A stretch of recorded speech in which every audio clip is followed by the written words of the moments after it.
Okay, this is my 1970 Plymouth CUDA. This is an AAR CUDA.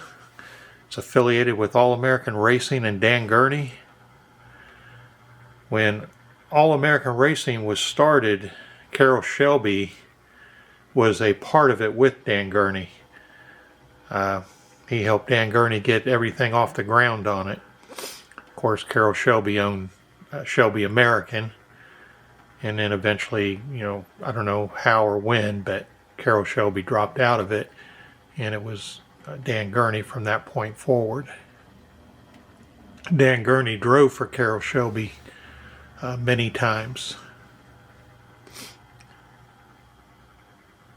In fact, Dan Gurney won his class at Le Mans in 1960. 64 or 65. I think it was 65. Could be mistaken on it, but it was in the Cobra Daytona. He won the class and actually was even a threat to win the race outright for quite some time in it until they had an issue with the car. I believe it was an oil cooler issue. A rock or something had punched a hole in it and it leaked out almost all the oil, so they had to keep filling it up with oil, and they took it easy the rest of the race to finish the race, but they still won their class, but it took them out of contention to even have a shot at winning the overall victory. Whether they would have won the overall victory if nothing would have happened, I don't know, but they at least had a shot at it. This car is really super nice. It's a Highway 61. The front scoop on it, or the scoop on the hood, is functional. It's opened up here. You can see the air cleaner in there, and it has 4 cutouts in the back to let air escape.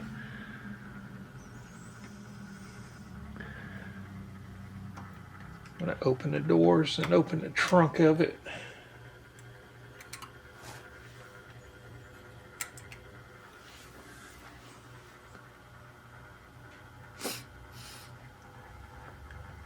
The trunk has a jack on the left side up against the fender well area, has a space saver tire, has an air canister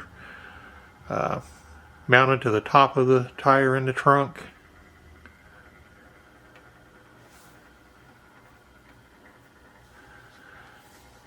Radio antenna is on the right rear quarter panel.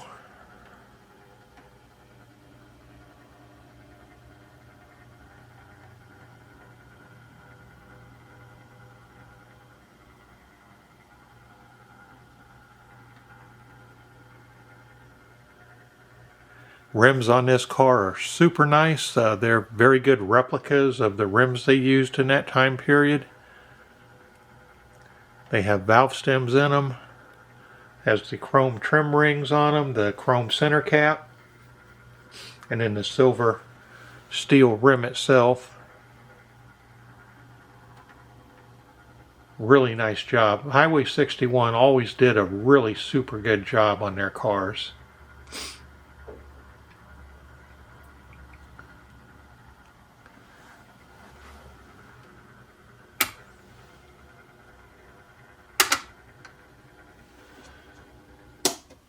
I'm going to put this up on its side so you can see the undercarriage. Okay, you can see the engine is orange, oil pan. You see the bell housing. Then you see the silver transmission. Got a black drive shaft in it. Goes back to the rear end. It's black. You can see the exhaust has a crossover pipe in it. Goes into the mufflers, and then these mufflers exit in front of the rear tires, and you can see that the pipes come out of the front of the muffler instead of the rear. So the mufflers, go back in their normal spot, and instead of, shortening up the exhaust and then running the pipes out the side, the exhaust goes back like normal, but instead of finishing out the rear of the car, you can see there how they come out of the front of the muffler and then bent the pipe and exit out the sides of the car. This has emergency brake cables. There's a cable there, some cables through there. You can see a gas line down through there. It could be a brake line, I guess. Maybe they're brake lines. Yeah, they're probably brake lines right there. They're so detailed when they did this car. Mopars were famous for having underspray on the undercarriage. And this has the underspray on the undercarriage. So that's, you know, true scale detail right there. That's hard to beat. You see the fuel tank in the very back there.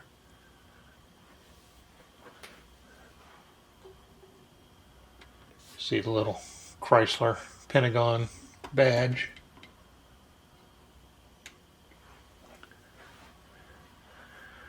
That's the All-American Racing CUDA. You see the black broken stripe that goes down to the back. Top of the hood is flat black. Top of the fenders are flat black. Spoiler is flat black on the deck lid. It's a really super nice car.